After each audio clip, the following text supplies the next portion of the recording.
Ok, podemos passar para os valdenses? Agora vamos para um capítulo bem melhor, né?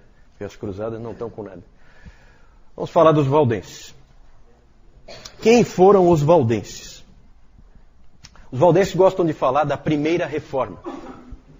A primeira reforma, na cabeça deles, aconteceu 300 anos da que a gente considera, 300 anos antes daquela que a gente considera a reforma. Eles gostam de falar da primeira reforma e da segunda reforma. E nós temos que entender o contexto do século XII, quando surgem os valdenses.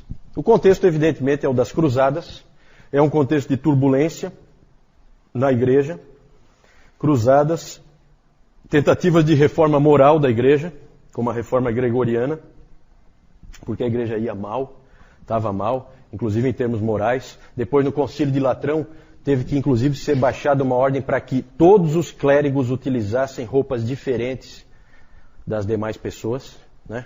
Por quê? Para identificá-los quando eles iam no prostíbulo, quando eles iam na jogatina, nesse tipo de coisa. Então, para que minimizasse isso, então eles tinham que se vestir diferente o tempo inteiro das outras pessoas por ordem do Concílio de Latrão, porque não tinha como controlar a imoralidade que tinha dentro da igreja. Então, um momento bastante ruim. A igreja também estava lidando com heresias. A principal, sempre que se fala nesse período, é a heresia dos cátaros, também conhecidos como albigenses. No sul da França apareceram esses hereges aí. Era uma heresia bem gnóstica, estilo gnóstico, com o maniqueísmo. O que é o maniqueísmo? Dois deuses, né? Deus bom e Deus mau. Então, tudo aquilo bem típico dos gnósticos. Apareceu essa heresia, essa seita no sul da França. Inclusive, essa seita foi feita uma cruzada contra ela. Certo? Cruzados foram lá e atacaram o sul da França e mataram simplesmente todo mundo, como os cruzados gostam de fazer, né? Inclusive, eles foram todos queimados vivos, esses albigenses, né? De uma maneira bem misericordiosa, né? Coisa horrível. E esses albigenses estavam espalhados por uma área no sul da França, entre Toulouse e Lyon. De Lyon até Turim, na Itália, havia um outro grupo. Também uma seita, do ponto de vista da Igreja Católica, só que completamente diferente, que são os valdenses. Certo?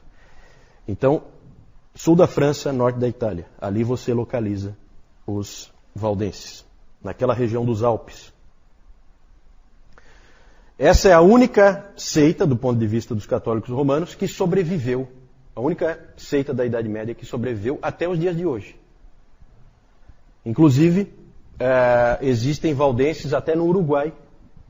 Certo? A Adriana não está aí, mas pela informação que eu tenho, inclusive no Uruguai tem valdenses. Como é que começou esse movimento? Começou com um homem chamado Valdo. Por isso são os valdenses. Esse Valdo era um comerciante. Na verdade, os comerciantes eram uma nova classe que estava aparecendo nessa época, estava começando a surgir. E ele era então mercador, e ele alega que foi chamado por Deus para se desfazer de tudo, viver uma vida de pobreza e pregar o Evangelho. Então ele foi chamado para ser um pregador. Isso foi em 1170. Século XII, 1170, 10 anos antes do nascimento de São Francisco, só para a gente se localizar. Ele começou a pregar utilizando partes memorizadas das Escrituras, que ele memorizava, e aí ele já traduzia para a linguagem do povo. Então ele pregava com essas Escrituras memorizadas e também com textos de pais da igreja memorizados, principalmente Agostinho. Ele tinha muita coisa memorizada e ele pregava para as pessoas. As pessoas começaram a ouvi-lo e muitos começaram a segui-lo. Eles foram chamados, então, no início, hoje a gente conhece como valdenses, mas no início eles foram chamados de homens pobres de Lyon. Homens pobres de Lyon. Conforme o movimento crescia, eles fizeram o que todo movimento fazia quando crescia. Foram pedir autorização do Papa para serem uma ordem dentro da igreja, para poderem trabalhar como um movimento dentro da igreja. E um grupo então foi para Roma para falar com o Papa. O Papa era Alexandre III e normalmente os papas eram um pouco relutantes em relação a esses grupos. Eles não aprovavam com facilidade. É fácil de entender, né? Porque se facilita, começa a aparecer todo tipo de grupo e aí a igreja perde o controle da situação. Esses grupos acabam ficando tão fortes que eles ficam mais fortes que a própria igreja. Então havia uma certa preocupação. E aí era comum então pegar esses candidatos e colocá-los sob interrogatório, sob perguntas. Quem eram os homens mais adequados para irem lá fazer essas perguntas? Perguntas doutrinárias. Nós vimos no domingo passado. Tínhamos uma ordem específica, que era uma ordem de homens que se dedicavam ao estudo, se dedicavam a livros. Vocês lembram? Quem eram? Os dominicanos, exatamente. Tanto que os dominicanos acabaram sendo depois os inquisidores, né? A Inquisição vem exatamente isso, de inquirir, de fazer perguntas. E um desses dominicanos, Walter Map, um bispo inglês, foi convocado pelo Papa para investigar esse grupo, fazer perguntas para eles. E aí é interessante a história, ele sentou na frente deles, ele se preparou, ele inclusive tem um relato dele, que ele estava nervoso, porque era a primeira vez que ele ia fazer um trabalho desse para o Papa, de investigação. E aí ele sentou na frente dos representantes dos valdenses e ele então começou a fazer perguntas.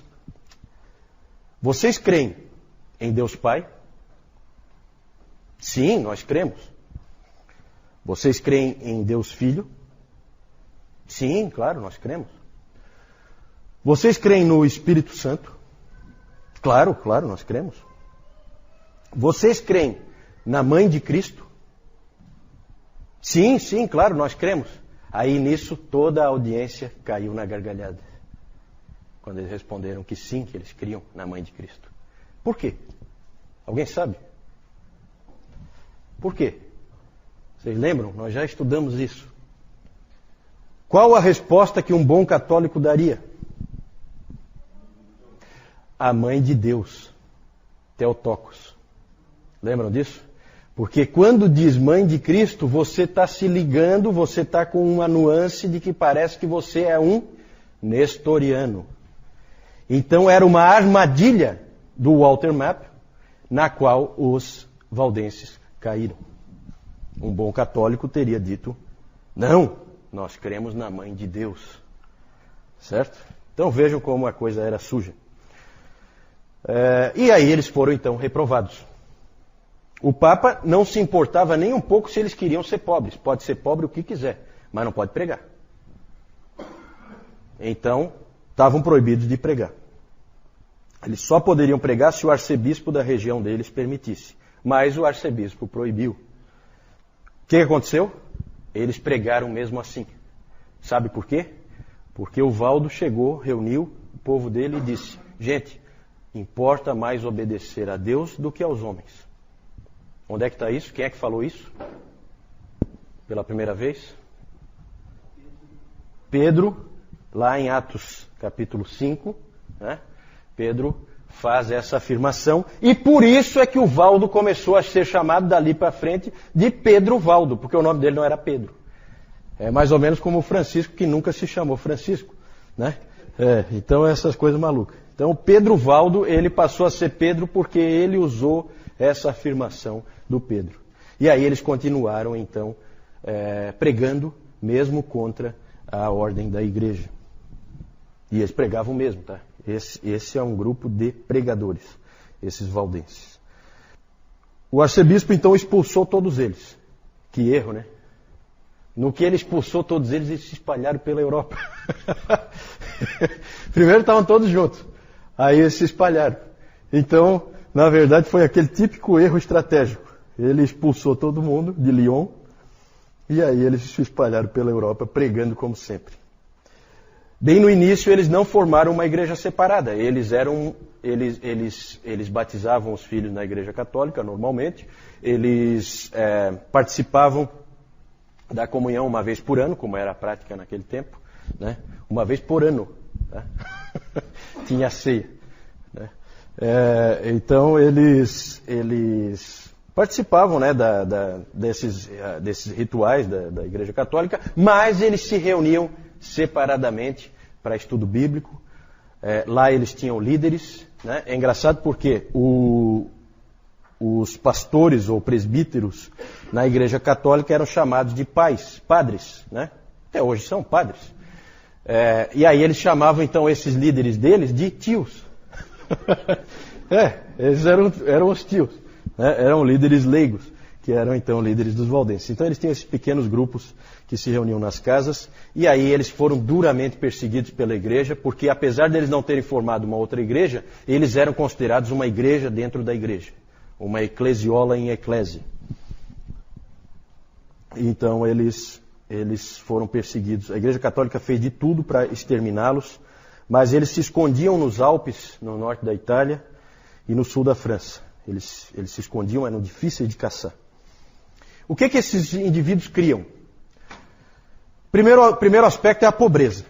Eles valorizavam a pobreza. O Pedro Valdo disse o seguinte: nós decidimos viver pelas palavras do Evangelho, essencialmente as do Sermão do Monte e dos Mandamentos. Isso significa viver em pobreza, sem preocupação com o dia de amanhã.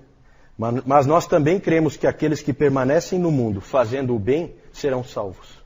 Então eles colocavam aquilo como uma coisa que eles seguiam, porque eles achavam que para eles era bom, mas não colocavam como, nós estamos sendo salvos por isso. Não. Tá? Tinham o Sermão do Monte como o guia de suas vidas. Isso é a coisa mais marcante dos valdenses. O Sermão do Monte era o guia da vida deles. Eles viviam de acordo com aquilo. Isso fazia com que eles buscassem então a pobreza, eles achavam que isso indicava que eles tinham que ser pobres. Fazia com que eles se opusessem completamente a qualquer forma de violência. E também eles achavam que o Sermão do Monte proibia juramentos, então eles não juravam também. Certo? Em situação alguma. Interessante é uma história, né, de que um homem foi trazido diante do bispo, acusado de ser valdense. Sentou ali, o bispo já com a cara de poucos amigos, e ele é acusado de ser valdense. E aí ele negava com todas as forças, dizendo que ele não era valdense. E aí ele disse o seguinte: todo mundo aqui sabe que eu não sou. Porque eu falo palavrões, minto e bebo, como todo bom católico.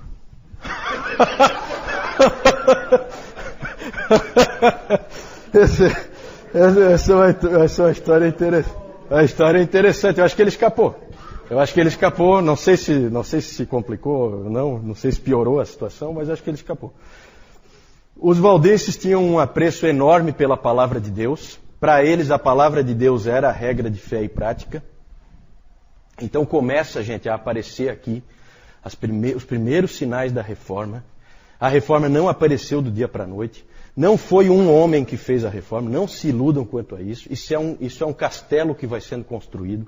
Certo? Cada um dá a sua contribuição. O outro e o cara que vem no final constrói em cima dos que já vieram antes. É assim que funciona. Depois nós vamos falar mais disso, porque hoje é muito legal esse nosso encontro. Hoje é o nosso 5º encontro. E é muito bacana porque nós vamos começar a chegar para onde Deus queria levar o seu povo, para perto da palavra. E com esses valdenses isso começou. Começamos a ir para perto da palavra com eles. Eles então, o que eles faziam?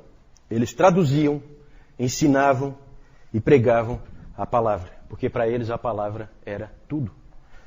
Então eles tinham esse esforço.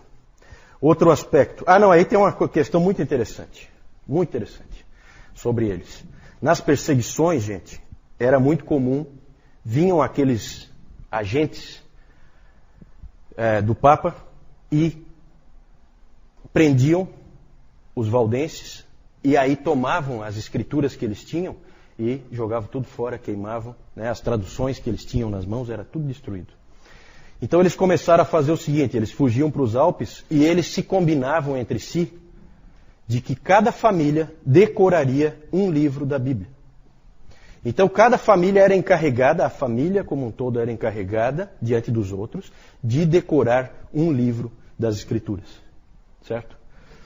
Vinham, eles eram atacados e coisa, perdiam qualquer coisa que eles tinham escrito, aí eles se reuniam novamente e escreviam de novo, baseado no que cada família tinha para dizer. Isso é uma coisa impressionante. E como é que aconteceu os salmos? Ah, não sei, aí não sei. Tinha que pegar uma família grande, né? Para os salmos, eu acho que tinha que ser uma família grande. Então é realmente impressionante o que esses indivíduos faziam pelo amor que eles tinham à palavra de Deus. Outro aspecto é a pregação leiga. Esse era um povo que pregava. Eles criam que todo cristão tem que conhecer a palavra de Deus. E se ele conhece a palavra de Deus, ele é capaz de pregá-la. Então, todos eles pregavam, né?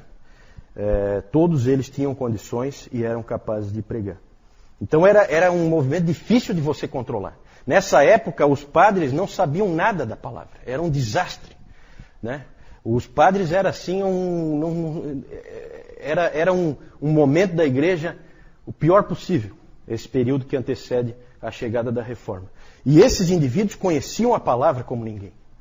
Então eles impressionavam as pessoas e eles pregavam por todo canto e a igreja oficial não tinha com o que responder.